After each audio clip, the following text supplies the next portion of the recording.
السلام علیکم ورحمت الله وبرکاتو. ګرانو محترم ورونو، یو ځل بیا زموږ پروګرام نشسته په راتګ د تا په خیر راغلی وایو. شیخ صاحب محترم، زموږ د نن ورځ سوالات او جوابات. شیخ صاحب محترم، زموږ سوال دا دی چې آیا یو انسان شرک کوي او دې سره نور نیک اعمال کوي، دا قبلیږي او که نه؟ وعلیکم السلام ورحمت الله. د محترم حضرت الله رو سوال دا دی چې یو انسان شرک کوي او شرک سره عملونه هم کوي، نو آیا الله سبحانه وتعالی د دې عملونو اجر به ورکوي؟ نه. شرک سره انسان د نور نیک عملونه ختمیږي. الله سبحانه وتعالی په قرآن کې مثال ورکړی دی، وایي د مشرک اعمال داسې دي لکه په یو ګډه باندې چې شګه تیږه پرته یې ریګ پې پروت یو تیزه سیلی راشي ځان سره یوسي، نو داسې د مشرک عملونه چې دي هغه ته کومه فایده نه ورسوي.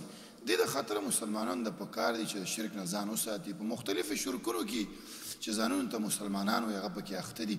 ډېر خلک دي هلکه وایي اهل الحدیث چې دي وایي په خلکو باندې ټاپې د شرک لګوي. نه، دا خو زموږ مسلک دی چې تکفیر نه به ځان ساتي، خو چې ته کوم عملونه کوي دا شرک دی. یا رسول الله مدد، یا علی مدد، یا پیره بابا راورسېږه او قبر تانه به یې غواړم او ته به یې راکړې، دا شرکي عملونه دي. څوک چې داسې چغې وهي دا نارې وهي دې سره د هغو کوم نیک عملونه چې کړي هغه به هېڅ فایده ورونه رسېږي. شیخ صاحب محترم، دویم سوال زموږ دا دی، بعضې خلک وایي چې عین الله ویل دا نه دي پکار. نو دا د دوی بې علمي ده. دا نبي علیه السلام په مسلم کې روایت دی، یو وینځ یې راوستله شو، صحابي ورته وایي چې زه د ازادول غواړم. نو نبي صلی الله علیه وسلم چې ته ما ته راوله زه دې پوښتنه کوم، د هغه د ایمان دا کوي چې لکه دې کې ایمان شته دی، با ایمانه ده که نه؟ نو پوښتنه دې کوي چې عین الله، الله چېرته دی؟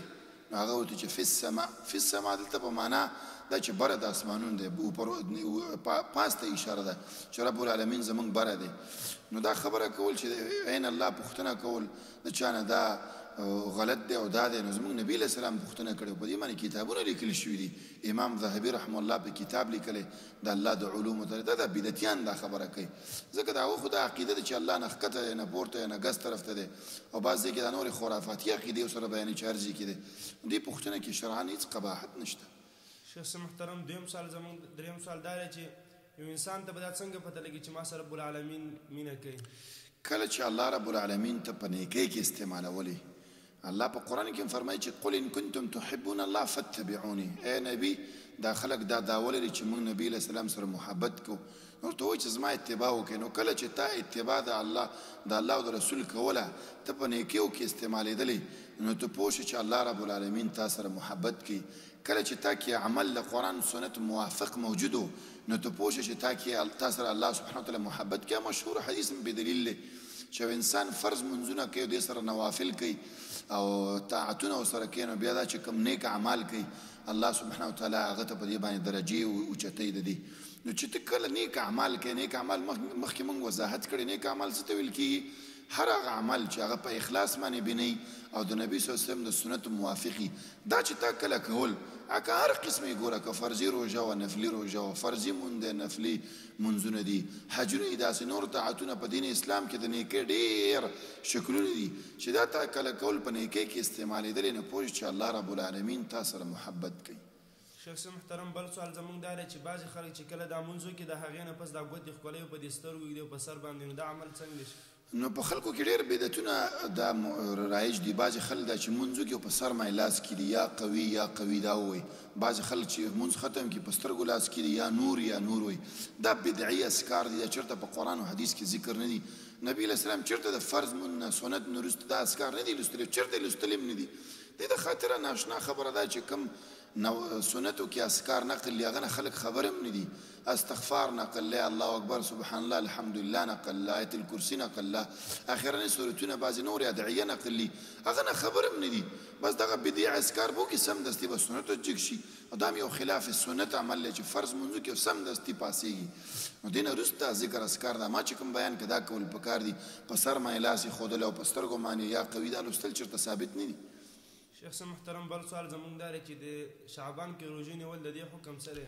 یو خو د 15 د شعبان روژه خلک نیسي او دا وایي دا سنت دی او دا دی، دا یو ځانه جوړ شوی عمل دی. چېرته په دې ورځ باندې روژې متعلق نبي علیه السلام نه دی ویلي، او حقیقت دا دی چې حدیث کې راځي د مشکات حدیث وایي چې شعبان نصف شي تاسو روژې مه نیسئ، خو منع کړی، دوی الټه کار کوي.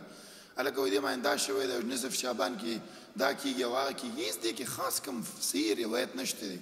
یو روایت دی چې الله سبحانه وتعالی په دې شپه باندې ډېرو خلکو ته بخښنه کوي. دا خو په هره شپه باندې حدیث کې راځي نبی صلی الله علیه وسلم چې الله اول اسمان ته راښکته کېږي او دا وایي چې څوک دی چې ما نه بخښنه وغواړي، څوک دی چې زه هغه ته بخښنه وکړم.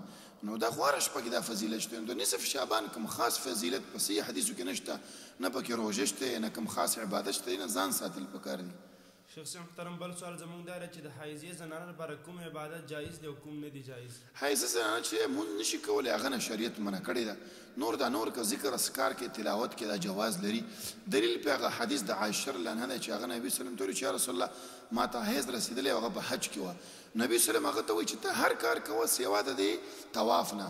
نو ګوره هغه نه یې منې کړه او مونځ خو نورو روایتو کې شته چې نبي صلی الله علیه وسلم بیبي عایشه رضی الله عنها ته یو ښځه راغله چې حایضه زنانه باندې مونځ شته دی. نو هغوی نامونځ پرې نشته، وایي ته حروریه خوارجو د ډلې نه یې، نامونځ پرې نشته دی، مونځ قضایي هم پرې نشته، روژې پرې هم نشته، خو هغه قضایي به راوړي.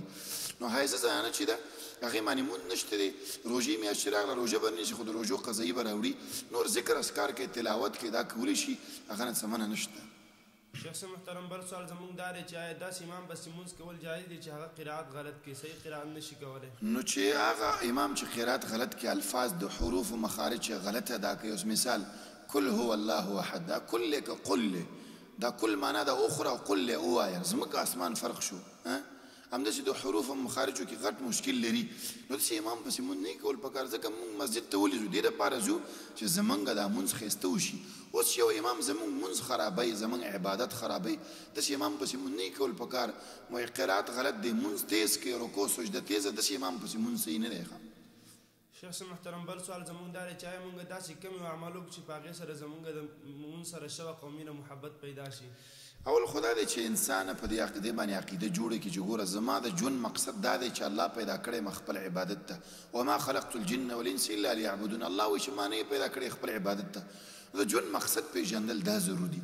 دې سره سره هغه حدیث هغه لوستل پکار چې هغه کې نبي علیه السلام د مونځ متعلق سخت حکمونه کړي. ګوره نبي علیه السلام چې کله وفات کېده نو دا وایي چې الصلات مونځ. نبي علیه السلام دا خپل ژوند چې تاسو وګورئ هغه مشرکینو سره جنگ خندق کې صحابه چې مشغول شوي او بعضې منځونه د صحابو نه پاتې شو. نبي سلم هغو ته خیرې وکړي، ما او تا کوئ هېڅ غم به هم را سره نه و. په جهاد کې مصروف دی نبي علیه السلام، سره د دې نه د مونځ په پاتې کېدلو باندې نبي علیه السلام ډېر خفه کېږي. نبي سلم مشهور حدیث دی، وایي زما زړه دی چې اذان اقامت ته بعضې خلک ته وایم چې وکړي، او هغه خلک چې په کورو کې مونځ کوي. ګوره مونځ کوي خو په کور کې کوي، وایي کور نه یې ورته وسېځمه. نبي علیه السلام ته یو ړوند صحابي راغی چې یا رسول الله زما سترګې کمزوري دي، کمزوری یم، څوک نشته چې ما مسجد ته راولي، زه په کور کې مونځ وکړم. نبي صلی الله علیه وسلم چې هل تسمع النداء، اذان اوري؟ وایي هو. فعجب راځه. ګوره داسې کس نبي علیه السلام په کور کې مونځ ته مطلب کور کې هم مونځ کوي، خو دا ورته وایي چې نه مسجد ته به راځي. زما او ستا چې په مثال په کور کې روغ جوړ ناست یو او په کور کې مونځ نه کوو، نو زما او ستا به څه حالات. نبي صلی الله علیه وسلم هغه حدیث دی کنه چې من ترک الصلاة متعمدا فقد کفر. بین الشرک والکفر، د شرک او د کفر په منځ کې فرق سره الصلات. نبی صلی الله علیه وسلم چې چا مونځ ضایع کړه، الله به قیامت په ورځ حامان عبیب بن خلف او دوی سره فرعون او دوی سره راپاڅېږي. ګوره فرعون سره ته راپاڅېږي، دا به څومره غټه بدبختي. دا حدیث لوستل پکار دي. دې سره سره دا مونځ ترجمه زده کول پکار دي. مونځ کې مختلف صورتونه لوله، مونځ په توجه سره کوه، مونځ په خشوع سره کوه. داسې مونځ وکړه لکه تا چې اخرنی مونځ یو دې نه پس ته وفات کېږي. ګوره دا به څومره په خشوع او عاجزۍ سره دا مونځ ته کې. مونځ په پابندۍ سره کوه، جماعت سره. څلوېښت ورځې جماعت سره چا مونځ وکړه، نبي صلی الله علیه وسلم وایي دا به د نفاق نه بچ شي او الله به د اور نه بچ کړي. همداسې نوافل، فرض مونځ کې هغه نه مخکې لږ نوافل کوه. نو ته چې څومره په دې نیکیو کې استعمالېږې، ستا به دې سره مینه محبت پیدا کېږي، جماعت سره به دې مینه محبت پیدا کېږي، به ته به وختي مسجد ته ځې، جماعت انتظارونه به کې. نو دغه نوافل او فرضونه دا ډېر کوه، ستا به سره مینه محبت پیدا شي. شیخ صاحب محترم بل سوال زمونږ دا دی، نن سبا چېرته یو مړی وشي، دا خلک یو تن یې د خپو ته ودرېږي بلې سر ته او د قرآن کریم د سورة بقرې اول سره او آخر سره تلاوت کوي، دا عمل څنګه دی؟ نو د قرآن تلاوت هسې په مقبره کې کول دا هم جایز نه دی. او د قبر مثال سړی چې دفن کړی چې سر او خپو ته سورة بقره اول او آخر لوستل، د ابن عمر یو روایت دی، دوه روایتونه، دواړه ضعیف روایتونه دي. ناشنا کار دا دی چې کوم خلک ځان ته د امام صاحب متبعین وایي او مقلدین ځان ته وایي، هغوی دا کارونه کوي. امام صاحب وایي چې قرات عند القبور مکروهة. امام مولا علی قاری حنفي ته فقه الاکبر کې دا نقل کړی، دا د څلور واړو امامانو فتوا هم ده. ځکه دې باندې دلیل څه دی؟ نبی صلی الله علیه وسلم حدیث دی چې تاسو د کورونه قبرستان مه جوړوئ او سورت بقره پکې لولئ. مفهوم مخالف څه دی؟ چې په قبرستان کې تلاوت نه کیږي. نبی صلی الله علیه وسلم بیبي د عائشة الله نبی صلی الله علیه وسلم ته وایي چې یا رسول الله صلی الله علیه وسلم زه چې کله مقبرې ته ځم څه لولم؟ ګوره داسې ورته نه وایي چې فلانې سورت به ولولئ. نبی صلی الله علیه وسلم ته چې السلام علیک اهل القبور دا دعا لوله. نو په قبرستان کې قرآن لوستل دا ثابت نه دي او دا شرعي دغه ده، یعنی په عباداتو کې دا قاعده ده چې العبادة التوقیفیه، ته چې کله یو عمل کې ته به دلیل راوړي چې نبی صلی الله علیه وسلم نه ثابت نه دي قرات کول، دا بدعت شو. من احدث في امرنا هذا ما ليس منه فهو رد. شیخ محترم جزاک الله خیر، بارک الله فیک.